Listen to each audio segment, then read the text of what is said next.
सारेगामा कारवां mini भक्ति।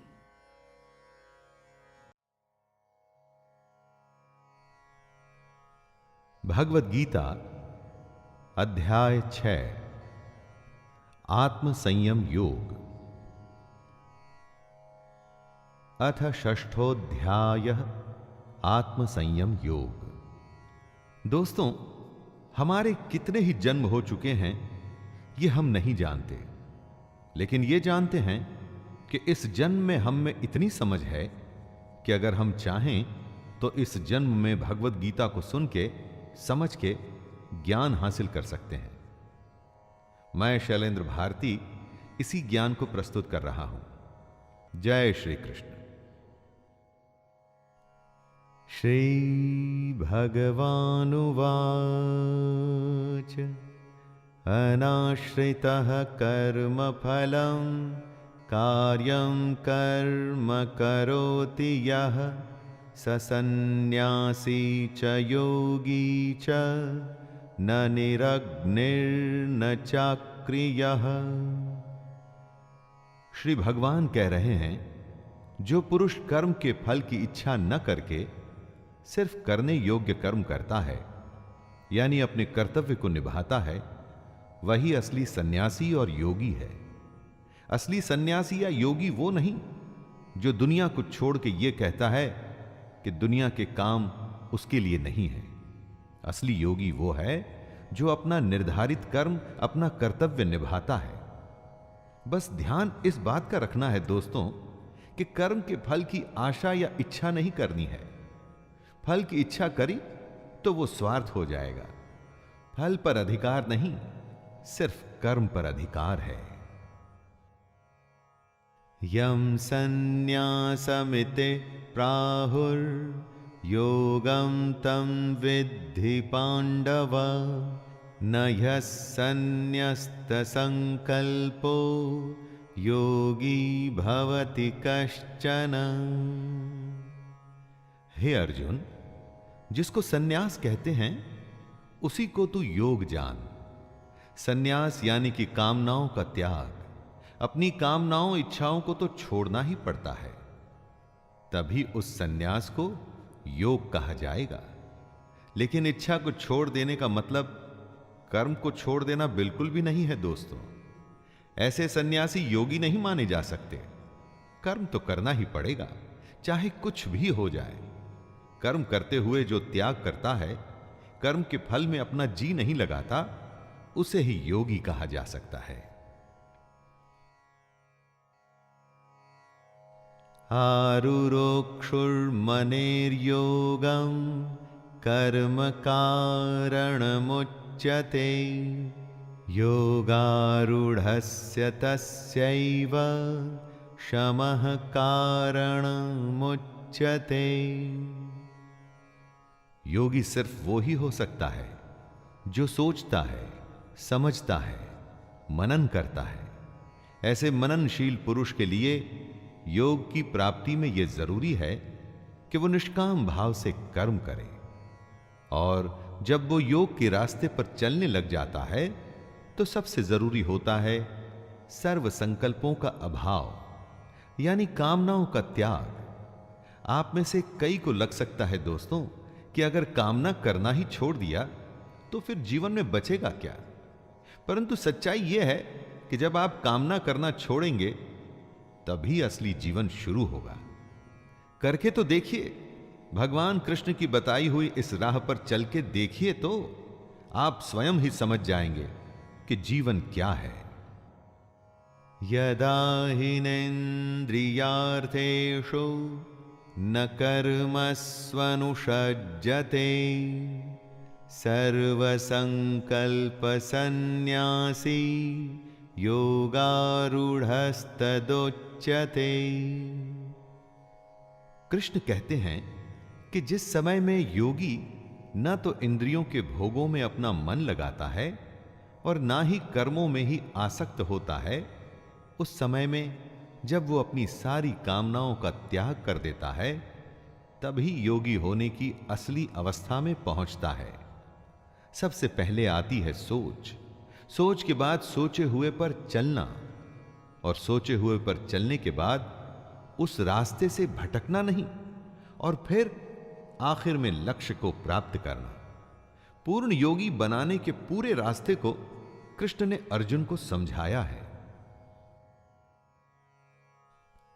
उद्धरेदात्मनात्मानं नात्मानमवसादयेत् आत्मैव ह्यात्मनो बन्धुर् आत्मैव रिपुरात्मनः।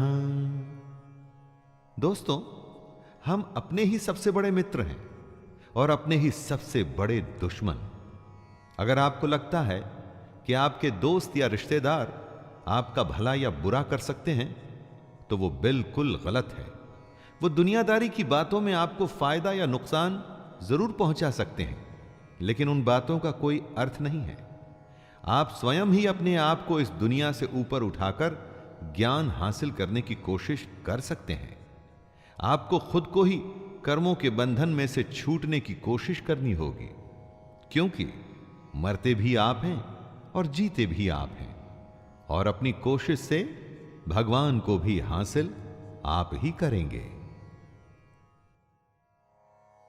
बंधुरात्मात्मनस्तस्य येनात्मैवात्मना जितः अनात्मनस्तु शत्रुत्वे वर्तेतात्मैव शत्रुवत्। इस श्लोक में कृष्ण बता रहे हैं कि हम में से कौन अपना खुद का दोस्त और कौन अपना खुद का शत्रु है।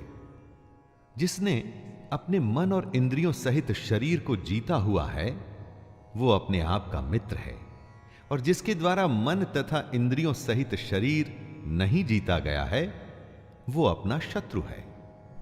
जो भावनाओं के आवेग में नहीं बहता और खुद पर नियंत्रण रखता है वो अपना भला करता है, लेकिन जो काम या क्रोध में उल्टा सीधा कर जाता है वो अपना कितना बड़ा नुकसान करता है ये आप समझ सकते हैं। फैसला आपके अपने हाथ में है दोस्तों। जितात्मनः प्रशांतस्य परमात्मा समाहितः शीतोष्ण सुख दुःखेषु तथा मानापमानयोः। सर्दी में या गर्मी में, सुख हो या दुख हो, जो एक जैसा ही रहता हो, शांत, मान हो या अपमान हो, जो दोनों में एक भाव से ही रहता हो, ऐसे पुरुष को कृष्ण स्वाधीन कहते हैं, मतलब कि इंडिपेंडेंट। ऐसे स्वाधीन पुरुष में ही सच्चा ज्ञान हो सकता है। अगर बाहरी चीजें डिसाइड करती हैं कि हमारा बर्ताव कैसा होगा तो हम डिपेंडेंट हो गए। हमारी स्वाधीनता बंधी हुई है बाहर की चीजों में। जब हम अपने आप पर नियंत्रण पा लेते हैं तो सब कुछ हमारे अंदर होता है। वो सच्ची आजादी है दोस्तों। परंतु हम में से ज्यादातर लोग गुलाम हैं। बस फर्क इतना ही है कि वो जानते नहीं। ज्ञान विज्ञान तृप्तात्मा कूटस्थो विजितेन्द्रियः युक्त इत्युच्यते योगी समलोष्टाश्मकाञ्चनः। जिसके अंदर ज्ञान और विज्ञान भरा हुआ है, जो किसी कमी को अपने पर हावी नहीं होने देता, जिसकी अपनी इंद्रियां अच्छे से जीती हुई हैं और जिसके लिए मिट्टी, पत्थर और सोना एक समान है, वह योगी युक्त अर्थात भगवत प्राप्त है। असली योगी मिट्टी और सोने को एक जैसा समझता है। लेकिन सोना तो बहुमूल्य होता है, तो सोने को मिट्टी समझना क्या नादानी नहीं है दोस्तों? जी नहीं, सोना बहुमूल्य है, लेकिन इस दुनिया के सुखों के लिए वो सुख जो असल में झूठे हैं, योगी पुरुष इस बात को जान जाता है। सुहृन्मित्रार्युदासीन मध्यस्थ द्वेष्य बंधुषो साधुष्वपि च पापेषु समबुद्धिर्विशिष्यते। योगी की परिभाषा को समझाते हुए कृष्ण कहते हैं, जो सुहृद है, मतलब जो मन से सबका भला चाहता है, जो सबका दोस्त है, जो अपने दुश्मन से, अपना बुरा चाहने वाले का भी अच्छा चाहता है, वही असली योगी है। अच्छे बुरे लोगों में भेद करना हम सबकी आदत होती है, लेकिन क्या सब लोगों को जज कर पाने में आप सक्षम हैं? नहीं। जो योगी होता है ना, वो किसी को जज नहीं करता, वो सबके लिए एक जैसा भाव रखता है। साधु को अच्छा कहना और चोर को बुरा कहना तो आम बात है, वो तो हम सब करते हैं, लेकिन योगी ऐसा नहीं करता।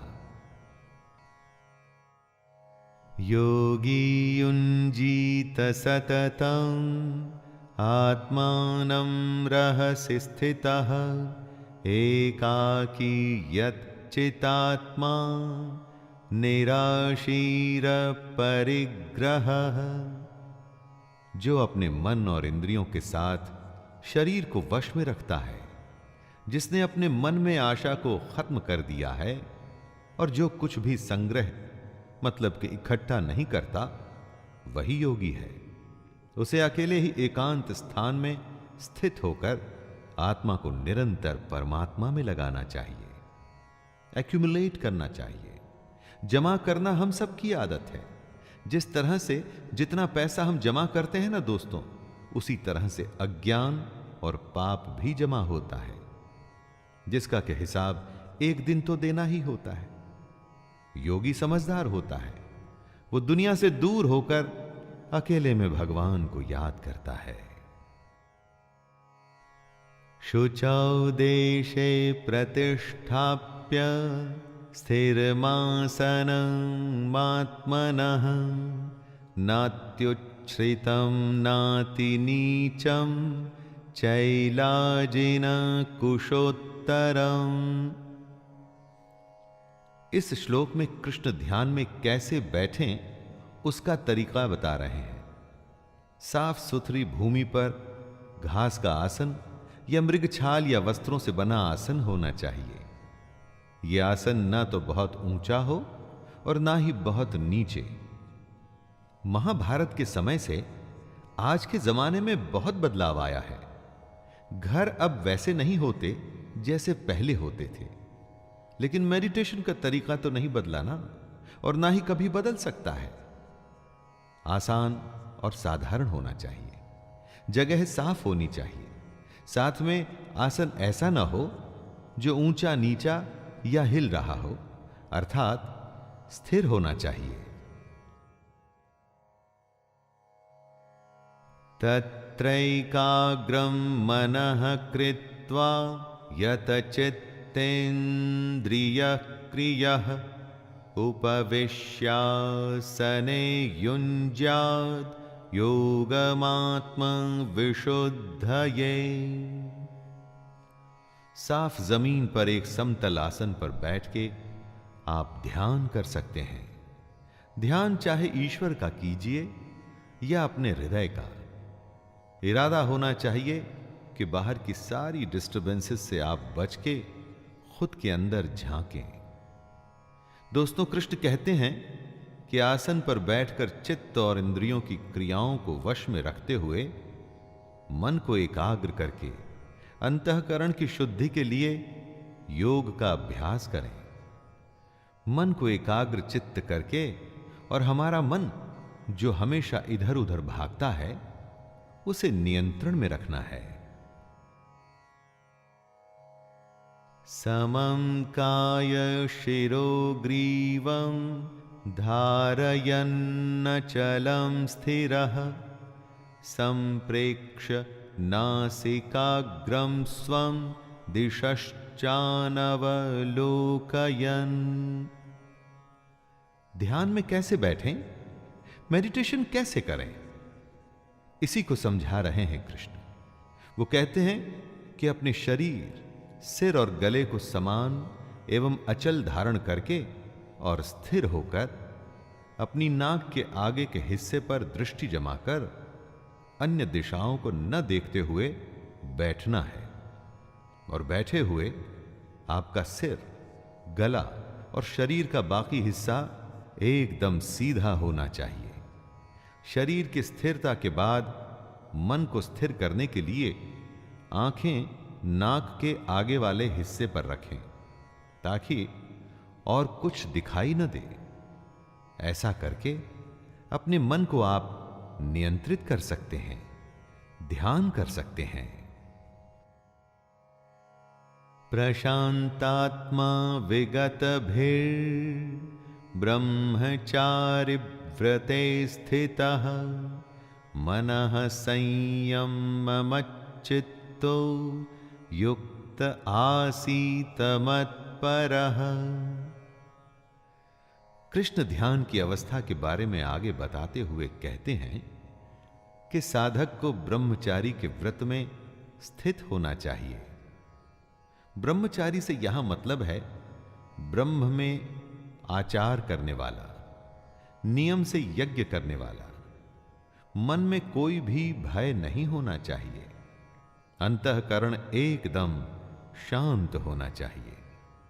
ऐसा सावधान योगी मन को रोककर मुझ में अपना चित्त लगाए। बिहेवियर सात्विक होना चाहिए, किसी बात का कोई डर ना हो और मन में शांति। यही है योगी की अवस्था। युञ्जन्नेवं सदात्मानं योगी नियतमानसः शांतिं निर्वाण परमां मत्संस्थामधिगच्छति। योगी की ध्यान की अवस्था को और समझाते हुए कृष्ण अर्जुन से कहते हैं, हे अर्जुन, जिसने अपने मन को वश में कर लिया है, ऐसे योगी को अपनी आत्मा में मेरे स्वरूप को ढूंढना चाहिए। ऐसा करता हुआ योगी मुझ में रहने वाली परमानंद की पराकाष्ठा रूप शांति को प्राप्त होता है। दोस्तों, हमारी आत्मा उसी परमात्मा का ही एक अंश है। मन इस सच को हमसे छुपाने की कोशिश करता है। इसीलिए मन को वश में करना एक योगी के लिए बेहद जरूरी है। तभी ध्यान पूरा होगा, साधना पूरी होगी। नात्यश्नतस्तु योगोस्ति न चैकान्तमनश्नतः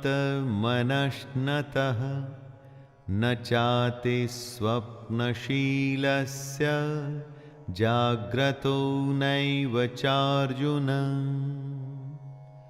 योग करते तो बहुत हैं, लेकिन कितनों को इसमें सिद्धि मिलती है? और कौन है वो जिनको ये सिद्धि प्राप्त होती है? यही बात कृष्ण बताते हैं। हे अर्जुन, ये योग न तो बहुत ज्यादा खाने वाले का, न एकदम खाने वाले को मिलता है, न बहुत ज्यादा सोने वाले को, न हमेशा जागने वाले को ही। कृष्ण यहां अति की बात कर रहे हैं, चाहे भूख हो या नींद। अति किसी भी वस्तु की अच्छी नहीं है, बेशक वो अधिक की हो या काम की। जितनी आवश्यकता हो उतना ही खाइए, उतना ही सोइए, और तभी योग संभव होगा। युक्ताहार विहारस्य युक्तचेष्टस्य कर्मसु युक्तस्वप्नावबोधस्य योगो भवति दुःखः। योग उनके लिए आसान है जो सही आचरण पर चल सकें। जिनके लिए अनुशासन में चलना मुश्किल है, उनके लिए योग भी मुश्किल होगा। कृष्ण कहते हैं कि योग तो उसी का सिद्ध होता है जो ठीक से खाता है, ठीक से सोता है और अपने कर्मों में अपनी पूरी निष्ठा रखता है। ऐसे ही साधक का योग पूरा होता है और उसके सारे दुख कट जाते हैं। किसी भी एक्टिविटी को आप लीजिए, अगर उस एक्टिविटी में आपको कुछ करना है तो डिसिप्लिन तो दिखाना ही पड़ेगा दोस्तों। यदा विनियतं चित्तम आत्मन्येवावतिष्ठते निःस्पृह सर्वकामेभ्यो युक्त इत्युच्यते तदा। जिसने अपने चित्त को एकदम वश में कर लिया है और जो परमात्मा में ही भली भांति स्थित हो जाता है, ऐसे समय में वो साधक भोगों से दूर होकर योग युक्त हो जाता है। मेडिटेशन में एक समय ऐसा आता है जब आपका मन पूरी तरह से आपके वश में होता है। उसकी हिम्मत नहीं इधर उधर का सोचने की। जब ऐसी स्थिति आती है तब आप अपने आप को, अपने काम को परमात्मा में पूरी तरह से लगा सकते हैं। ऐसे समय में आप इंद्रियों के भोगों से भी एकदम दूर हो जाते हैं और यही पूर्ण योग की स्थिति होती है। यथा दीपो निवातस्थो निंगते सोपमा स्मृता योगिनो यतचित्तस्य युञ्जतो योगमात्मनः। योगी का मन, उसका चित्त कैसा होता है, इस श्लोक में उसकी बात की गई है दोस्तों। जिस प्रकार वायु रहित स्थान में स्थित दीपक चलायमान नहीं होता, जब हवा नहीं होती तो दीपक की लौ सीधे ऊपर की ओर जाती है, इधर उधर नहीं भागती। उसी तरह योगी का चित्त भी होता है। अपनी साधना में वो ऐसे रमा होता है कि उसका ध्यान कभी विचलित नहीं होता। कंसंट्रेशन इसी को तो कहते हैं, किसी काम में ऐसे लग जाना कि होश ही न रहे। यत्रो परमते चित्तम निरुद्धं योग सेवया यत्र चैवात्मनात्मानं पश्यन्नात्मनि तुष्यति। योगी के लगातार अभ्यास से चित्त ऐसी अवस्था में पहुंच सकता है जहां से वो विचलित नहीं होता। ऐसी विश्राम की स्थिति में जब चित्त पहुंचता है तो हमारी सूक्ष्म बुद्धि, हमारा इंटेलेक्ट परमात्मा के साक्षात्कार कर सकता है। इसी में योगी को सच्ची संतुष्टि मिलती है। हमेशा उसका मन यही चाहता है कि उसका ध्यान हर पल परमात्मा में ही लगा रहे। शुरू शुरू में अगर आपका मन वश में नहीं होता ना दोस्तों, तो घबराइए मत, लगातार ध्यान का अभ्यास करते रहिए और एक दिन ऐसा होगा कि ये जो मन है ना, ये आपके कंट्रोल में आ जाएगा और उसके बाद योग को करना आसान हो जाएगा। सुखमात्यंतिकं यत्तद् बुद्धिग्राह्यमतीन्द्रियं वेत्ति यत्र न चैवायं स्थितश्चलति तत्त्वतः। कुछ सुख तो होते हैं जो इंद्रियों के भोग से आते हैं, अर्थात हमारी इस दुनिया के सुख, और कुछ सुख होते हैं जिनके बारे में हम जानते ही नहीं। कृष्ण उन्हीं के बारे में बता रहे हैं। यह सुख उस परमात्मा के साक्षात्कार से ही संभव होता है और ये जो सुख है इसको हम अपनी सूक्ष्म बुद्धि से ही ग्रहण कर सकते हैं, लेकिन तभी जब हम योगी की अवस्था में आ जाएं। जिन सुखों को हम जानते हैं वो तो थोड़ी देर के ही होते हैं। असली सुख क्या है वो हम में से कुछ लोग ही जानते हैं। इसलिए दोस्तों, अगर आप ये जानना चाहते हैं तो योग करना शुरू कर दीजिए। योग पहला कदम है उस परम आनंद को जानने का। यं लब्ध्वा चापरं लाभं मन्यते नाधिकं ततः यस्मिन् स्थितो न दुःखेन गुरुणापि विचाल्यते। दोस्तों, दुनिया में सबसे बड़ा लाभ क्या होता है? लाखों करोड़ों का प्रॉफिट या इसी तरह का कोई वर्ल्डली बेनिफिट? हम लाभ को इसी सेंस में समझते हैं। यही हमारी अज्ञानता और बेवकूफी है। कृष्ण कहते हैं कि सबसे बड़ा लाभ है परमात्मा की प्राप्ति। जिसको ये लाभ मिल जाता है ना, उसको उसके बाद और किसी लाभ की आवश्यकता नहीं रहती। बड़े से बड़ा दुख भी उसका कुछ नहीं कर पाता। परंतु इस लाभ को पाने के लिए योगी बनना पड़ता है, तभी इस तरह की प्राप्ति संभव है। तम विद्या दुख संयोग वियोगम योग संज्ञितम सनिश्चयेन योक्तव्यो योगो निर्विण्ण चेतसा। इस दुनिया को भवसागर इसलिए कहा जाता है क्योंकि इस संसार में सिर्फ दुख है, और इस संसार से आप बचेंगे कैसे? कोशिश करिए यह जानने की कि आखिर उस संसार में है क्या। और यही बात कृष्ण समझा रहे हैं अर्जुन को कि जो इस दुनिया के दुख से अलग है वही योग है।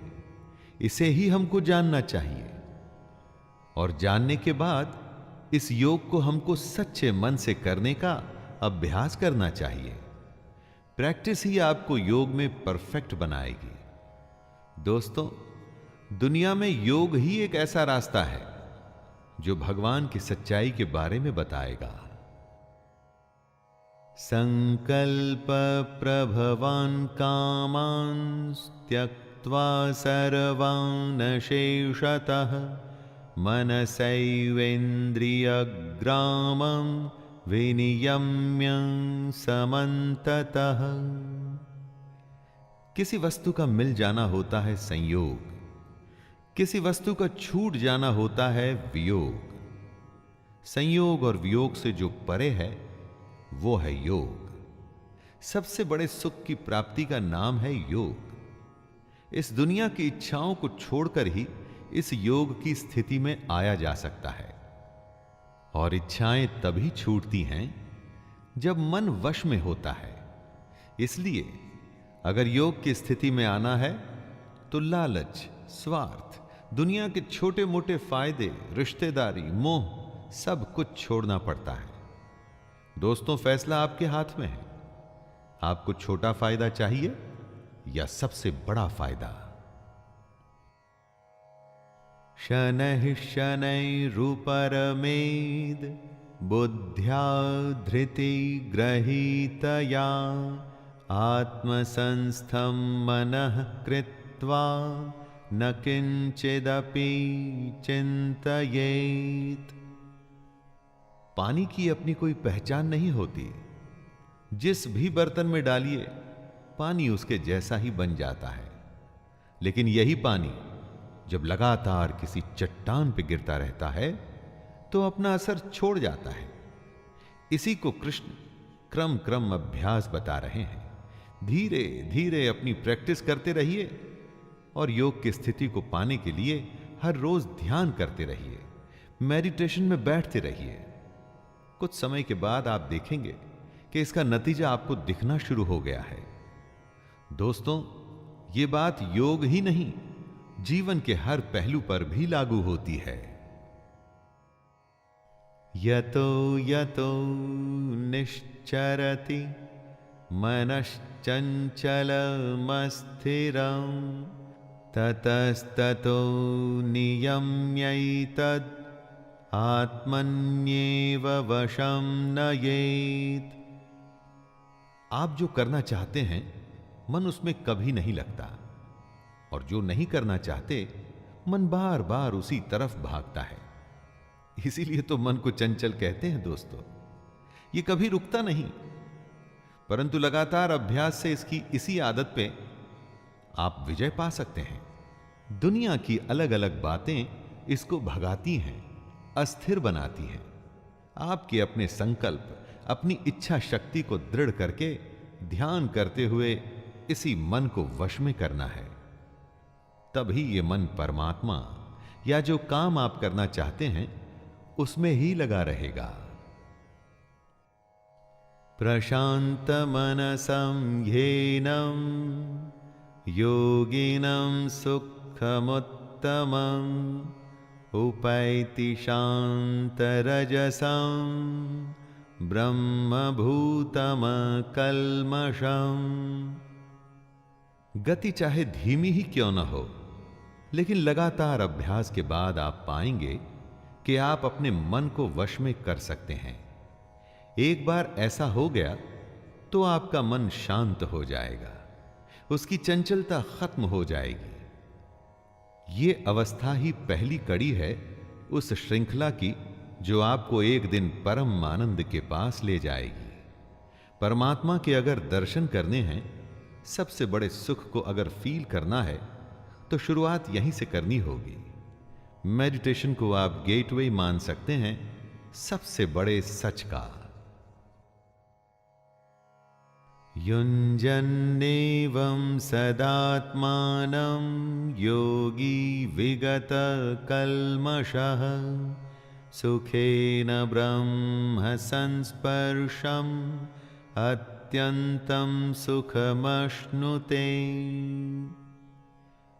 जो लगातार खुद को ध्यान में लगाकर अपने मन को वश में करके योगी की स्थिति में आता है, वो सारे पापों से भी दूर हो जाता है।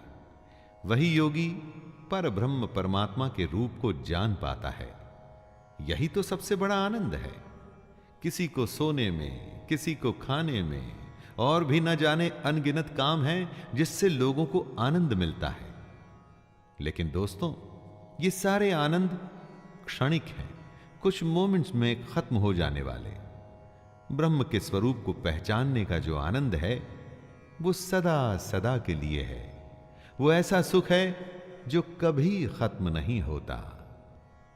सर्वभूतस्थमात्मानं सर्वभूतानि चात्मनि ईक्षते योगयुक्तात्मा सर्वत्र समदर्शनः। हमारे चारों तरफ एक अनंत चेतना है, इन्फिनिट कॉन्शियसनेस। इसी में हमको एक भाव से अपना मन लगाना होता है। जो योगी ऐसा करने में सक्षम हो जाता है, जो सबको समभाव से देखता है, वो अपनी आत्मा को जान जाता है। हमारी आत्मा में सब कुछ है, लेकिन उसे देखने के लिए ज्ञान चाहिए होता है, और यह ज्ञान योग से ही आता है।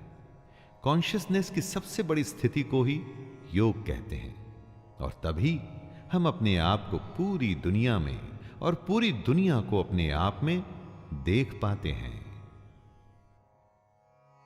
यो मां पश्यति सर्वत्र सर्वं च मयि पश्यति तस्याहं न प्रणश्यामि स च मे न प्रणश्यति। बहुत बड़ा एक सवाल है। आज से हजारों साल पहले भी था, आज भी है और आगे भी रहेगा। दोस्तों, अगर भगवान है तो दिखता क्यों नहीं? जो होता है वो दिखता है, जो नहीं होता वो नहीं दिखता। ऐसा हमारी इस दुनिया की सोच कहती है। विज्ञान अभी स्पिरिचुअलिटी के पास नहीं पहुंच पाया है। जब देखना ही गलत हो तो भगवान दिखेगा कैसे? अरे, उसे देखने के लिए योग की स्थिति में आना पड़ता है। जब आप इस योग की स्थिति में आ जाते हैं, तब कृष्ण आपके लिए अदृश्य नहीं और आप कृष्ण के लिए अदृश्य नहीं। सर्वभूतस्थितं यो मां भजत्येकत्वमास्थितः सर्वथा वर्तमानोऽपि स योगी मयि वर्तते। दोस्तों, इस दुनिया में अनेकता है, परंतु उस भगवान तक जाने के लिए आपको एकता का सहारा लेना है। अपनी सारी फीलिंग्स को एक करके ध्यान लगाना है। इस एक ही भाव में स्थित होकर जो अपना ध्यान मन पे लगा उसे वश में करता है, वही योगी बन पाता है। बहुत सारे विचारों की जरूरत नहीं है, निश्चय से खुद को नियंत्रण में रखना है, तभी बुद्धि एक जगह लगती है, वरना इधर उधर भागती रहती है। कृष्ण कहते हैं, जो ऐसा करते हुए मुझे भजता है, मैं उसे ही प्राप्त होता हूं।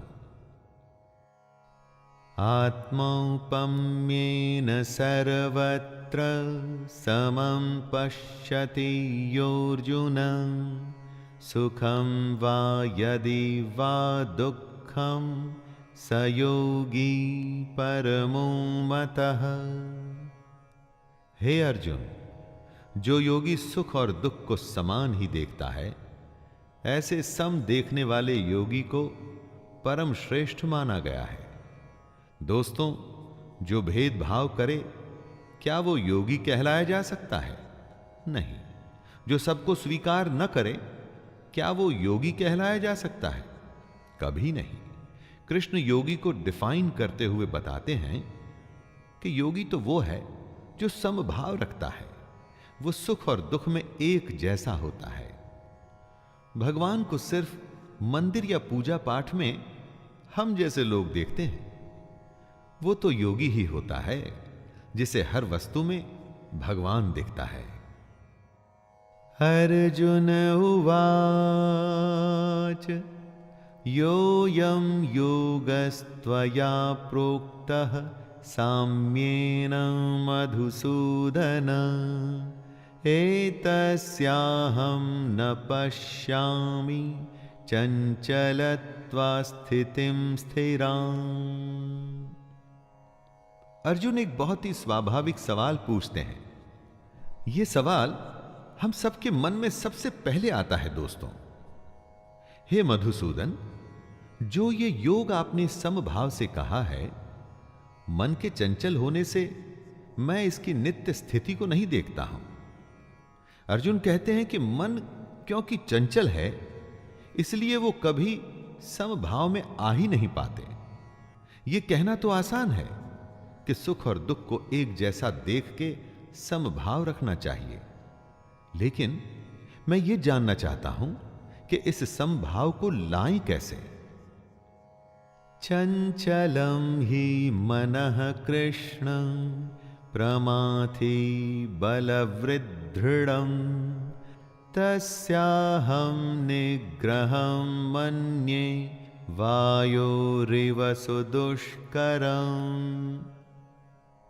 हे श्री कृष्ण, ये मन बड़ा चंचल है, दूसरों को दबाता है, बड़ा दृढ़ और बलवान है। मन को वश में करना मैं वायु को रोकने की भांति बहुत ही दुष्कर मानता हूं।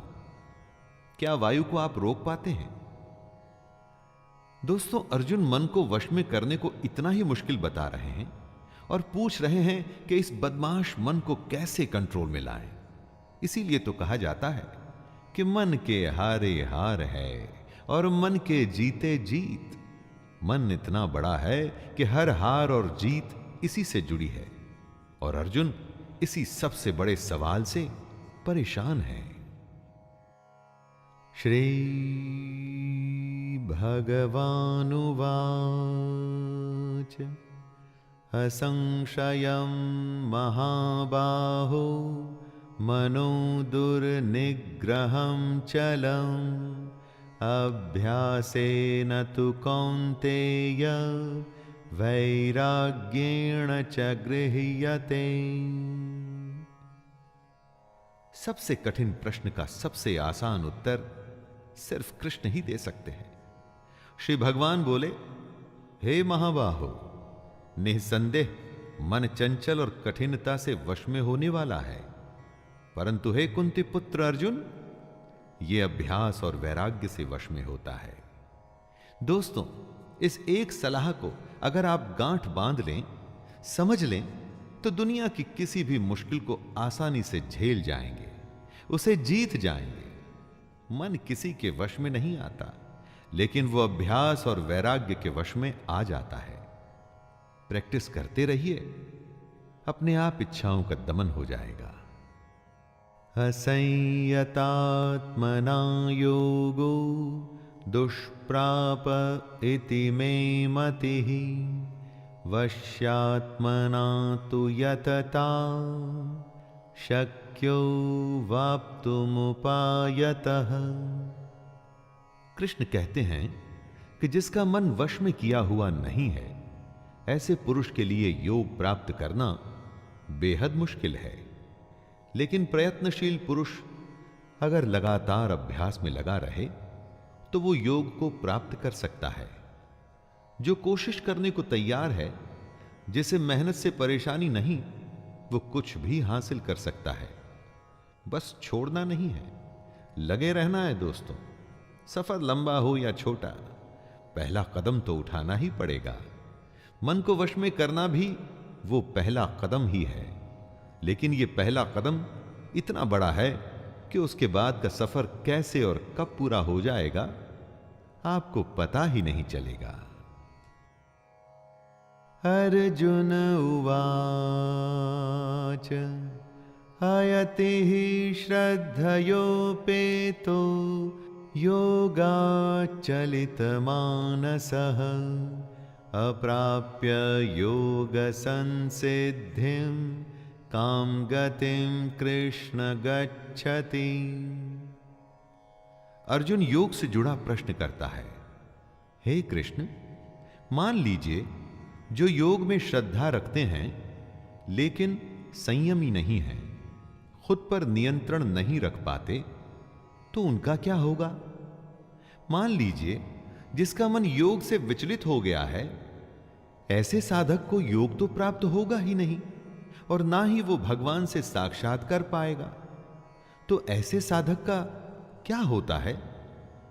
दोस्तों, ये प्रश्न हम सब के लिए है। हम में से कितने लोग योग में श्रद्धा रखते हैं, उसे शुरू भी करते हैं, लेकिन मन को वश में नहीं कर पाते।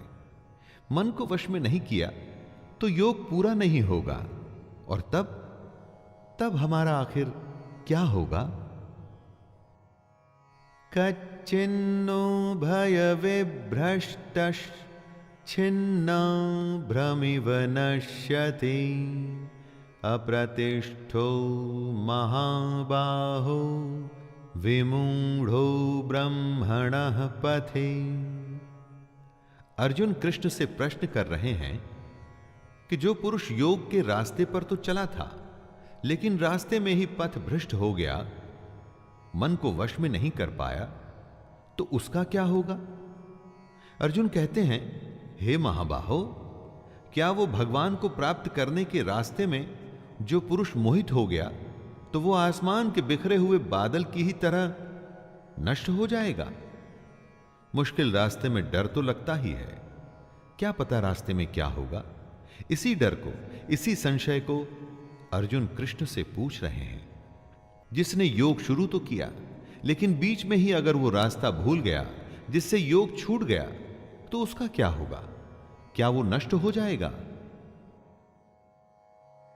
एतन्मे संशयं कृष्ण छेत्तुर्मर्हस्य शेषतः, त्वदन्यः संशयस्यास्य छेत्ता नायुपपद्यते।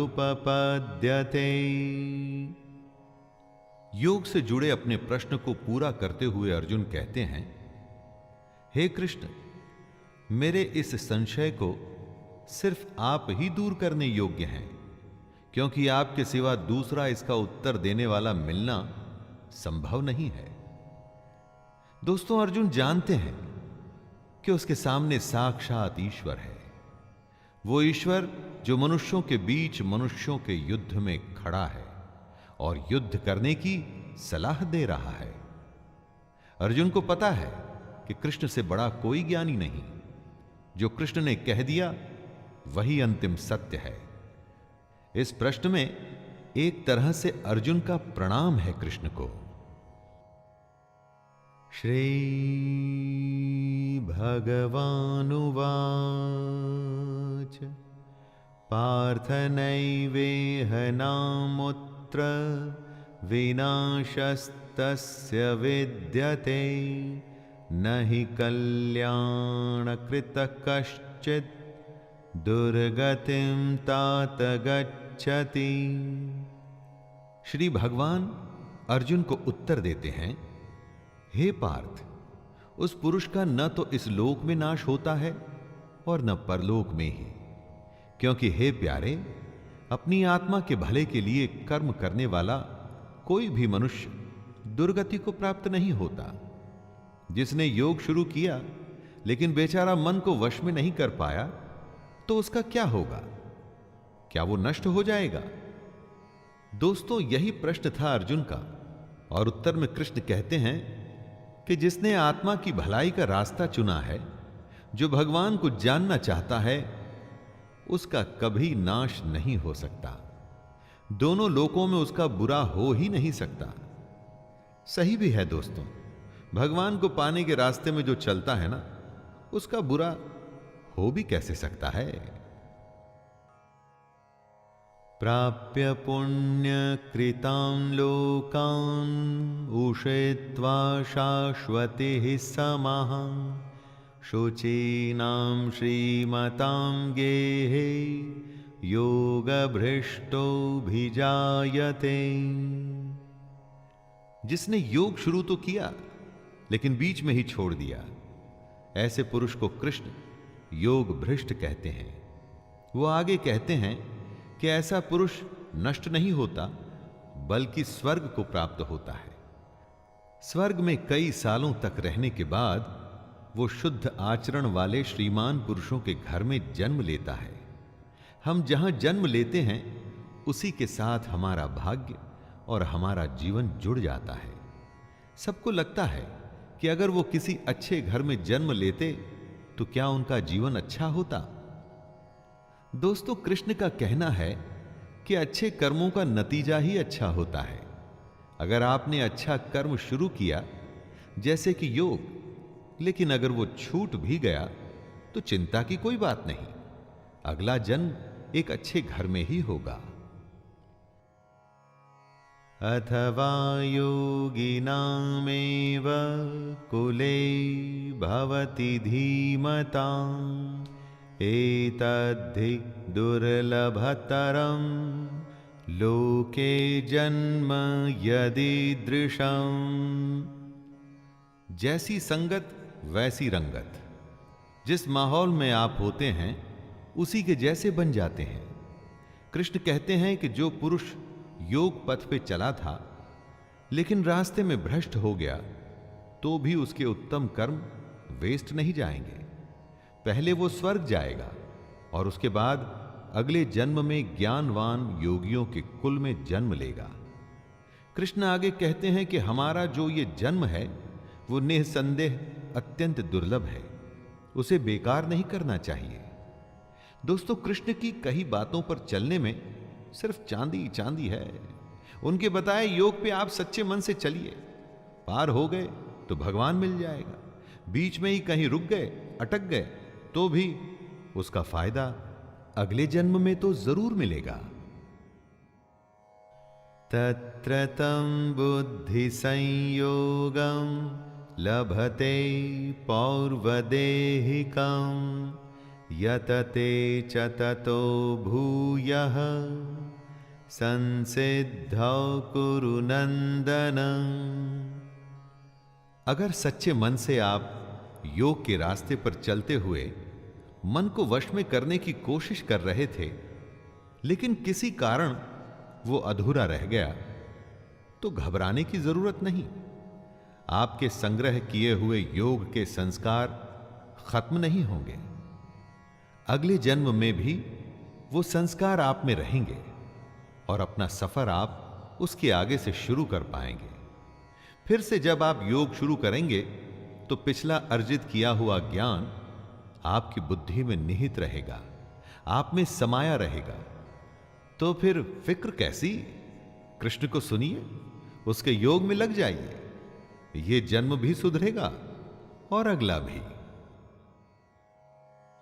पूर्वाभ्यासेन तेनैव ह्रियते ह्यवशोऽपि सः जिज्ञासुरपि योगस्य शब्दब्रह्माति वर्तते। जिस पुरुष ने पिछले जन्म में योग की प्रैक्टिस की थी, वो अगले जन्म में अपने आप ही योग और भगवान की तरफ आकर्षित होता है। इसे ही पिछले जन्म के संस्कार कहते हैं दोस्तों। वो अगले जन्म में किसी ज्ञानी के घर में ही जन्म लेता है। उसके मन में अपने आप ही ज्ञान की जिज्ञासा रहती है। वो फिर से उस कोशिश में लग जाता है। पिछले जन्म में अधूरी रह गई थी जो बात, उसी बात पे वो फिर से लग जाता है। सीधी सी बात इतनी है दोस्तों कि अगर आप अच्छे काम करेंगे, सच्चे मन से करेंगे, फल में लगाव नहीं रखेंगे, तो आपकी कोई भी कोशिश कभी भी बेकार नहीं जाएगी। उसका असर कभी न कभी तो दिखेगा ही। इस जन्म में अगर आप हार भी गए तो अगले जन्म में जीत अवश्य होगी। प्रयत्नाद्यतमानस्तु योगी संशुद्ध किल्बिषः अनेक जन्म संसिद्धस् ततो यात परां गतिम्। जो अपने हर जन्म में योग की कोशिश करता रहता है, वो एक दिन परम गति को जरूर प्राप्त होता है। कर्मों के खाते को बैंक बैलेंस की तरह समझिए। अच्छा जमा होता रहता है और बुरा घटता रहता है। हर जन्म के संस्कार इस खाते में जमा हो रहे हैं। कृष्ण कह रहे हैं कि लगातार कोशिश करने वाले को एक न एक दिन उसकी मेहनत का फल मिलता ही है। योग में बीज का नाश नहीं होता। अगर आपने योग में कुछ भी कोशिश की तो उसका फल तो अवश्य ही मिलेगा। तपस्विभ्योऽधिको योगी ज्ञानिभ्योऽपि मतोऽधिकः कर्मेभ्यश्चाधिको योगी तस्माद्योगी भवार्जुन। योगी तपस्वियों से भी श्रेष्ठ होता है। शास्त्र को जानने वालों से भी श्रेष्ठ माना जाता है उसे। जो सकाम काम करता है उनसे भी योगी श्रेष्ठ होता है। कृष्ण कहते हैं, हे अर्जुन, तू योगी हो। दोस्तों, योग और योगी की महिमा का डिस्क्रिप्शन देते हुए कृष्ण कहते हैं कि योगी सबसे बड़ा होता है। कितनी ही कोई तपस्या क्यों न कर ले, शास्त्रों का ज्ञान हासिल क्यों न कर ले, कितने भी सकाम कर्म क्यों न कर ले, लेकिन योगी की बराबरी नहीं कर सकता। कृष्ण चाहते हैं कि अर्जुन योगी बने। दोस्तों, हमें भी योग को समझ उसे अपने जीवन में उतारकर योगी बनने की कोशिश करनी चाहिए। योगिनामपि सर्वेषां मद्गतेनान्तरात्मना श्रद्धावान् भजते यो मां समे युक्ततमो मतः। जितने भी योगी होते हैं ना, उनमें से सबसे श्रद्धावान योगी अपनी आत्मा से मुझको निरंतर भजता है। वह योगी मुझे परम श्रेष्ठ मान्य है। कृष्ण जी ने अपनी प्रेफरेंस बताई है दोस्तों। भजन दिखावे की चीज नहीं होती, इसका प्रदर्शन नहीं करना चाहिए। आपके आसपास के लोगों को शायद ये अच्छा लगे, लेकिन भगवान को बिल्कुल अच्छा नहीं लगता ये सब। यही कृष्ण भी कह रहे हैं। जो अपने अंतःकरण से, अपनी आत्मा से मुझको भजता है, कृष्ण को आपको सिर्फ अपने मन में रखना है। उसकी फोटो गले में टांग के नहीं घूमना, उसका टैटू नहीं करवाना है, उसकी बताई बातों पर चलना है, उसके योग को साधना है। तभी तो आप उसके प्रिय होंगे और तभी आपको वो सारी चीजें प्राप्त होंगी जो आप चाहते हैं। दोस्तों, ये था 6ठा अध्याय। जिसमें कृष्ण ने योग और योगी की विशेषताओं के बारे में बात की, हमें समझाया कि योग क्या होता है, कैसे होता है और अगर शुरू किया जाए तो कैसे कई जन्मों तक चलता है। आइए अब फिर से मुलाकात होगी 7वें अध्याय में। तब तक के लिए मैं शैलेंद्र भारती आपसे आज्ञा लेता हूं। धन्यवाद। जय श्री कृष्ण।